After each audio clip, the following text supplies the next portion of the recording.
Now, the previous 9 actions are necessary, but there are additional tools we need when dealing with an upset customer. Now, let's pretend for a minute that my mother-in-law had been upset before she arrived at the store. Would there be anything else she may need to help her calm down? Well, of course. We already know that telling her to calm down will only make her angrier. So what do? I'll tell you. When we're dealing with the upset customer, there are 9 additional musts. They are, well, the first one is listen attentively. Even though it's on the other list, we cannot say it enough. You need to listen, listen, listen. Let the customer finish. Ask questions to clarify what the customer is saying. 2, keep your cool.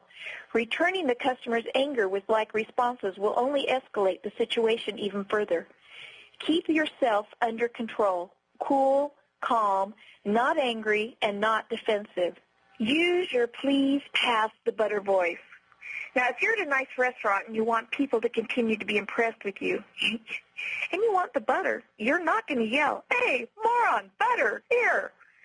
Yet we can get that way with a customer. "You want me to what?" My favorite is the passive. I'll bet my roll would taste better if I had some butter on it. What's that all about? Again, we do this with customers. We hint. That doesn't work. If you want the butter, you simply ask for it calmly. "Please pass the butter." There is a calm cadence to your voice that says you are in control of yourself, therefore the situation. This is something you will want to practice later at home and or at work. Number 3, you want to analyze the problem. Angry customers are typically so intent on making sure you understand their anger that they fail to express the real problem clearly. It is up to you to uncover the underlying problem.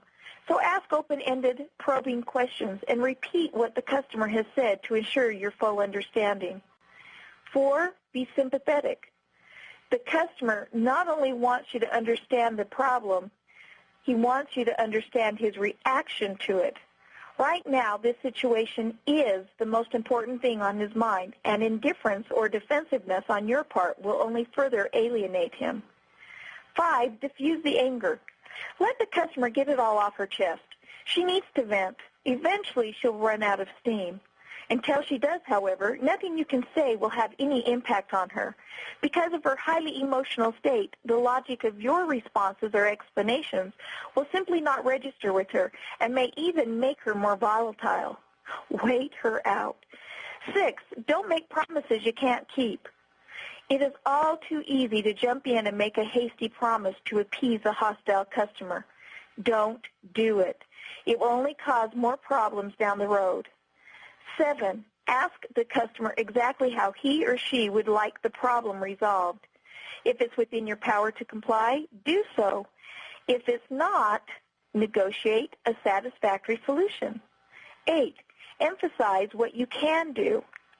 "Let me see what I can do for you" will help diffuse the customer's ire, while "I don't know what we can do about it" will inflame them. Avoid the helpless "I only work here" or "it's against company policy." This infuriates people. Even if it is against company policy, find a different way to tell the customer that you cannot do what they are requesting. The 3 techniques we discussed earlier are the easiest way to do this. Again, 1, show empathy, acknowledge the customer's needs. 2, offer choices, empower the customer. And 3, ask for solutions. And number 9, act on the problem and follow through. Once you've told the customer that it will be done, do it. If parts of it are to be done by other departments, follow up with them to ensure the necessary actions were taken. Otherwise, you'll have the pleasure of dealing with this hostile customer in yet another volatile situation. Let's go back to my mother-in-law again. Back before she was upset, let's say she walked into a store and saw a professionally dressed clerk behind the counter engaged in a phone conversation. The clerk smiles and nods, holds up one finger, and lets her know she'll be with her in a moment. Then she, as quickly as she can, gets off the phone, smiles, and says, "Thank you so much for waiting. I see you have something there in your bag. Did you need to return something?"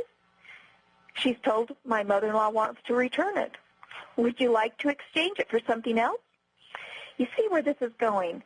It's the same situation, but by using the 9 actions to project a more professional image, they would not only have kept my mother-in-law as a customer, they would have gotten more business from her that day.